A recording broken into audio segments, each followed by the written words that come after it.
Grabeng kusuga sa linog ganiha, mga alas 7:58 sa buntag na-collapse ang building sa Jollibee nya gani at least wa pa hibaw pilay mga tao na abay nag-apil no, disgrasya. Ana siyang mall sa Digo City, Gaisano Mall sa Digo City nanga-crack na siya. Og dito diri sa eskwelahan ni siya may gani kay nag-flag ceremony pa ang kuan wala pa sila kasud sa matag room nila. Nya kuyaw kayo kay sus taas-taas ra bang building. Mga maestra, mga bata, mga estudyante na sila sa flagpole na sila sa gawas sa school. Nagtapok.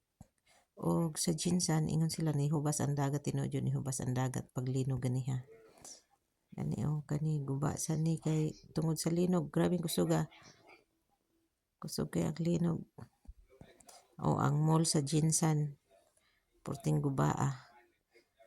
Kasagaran gud sa amin mga lambong diri sa eskwelahan taas-taas ra ba ning mga building nakana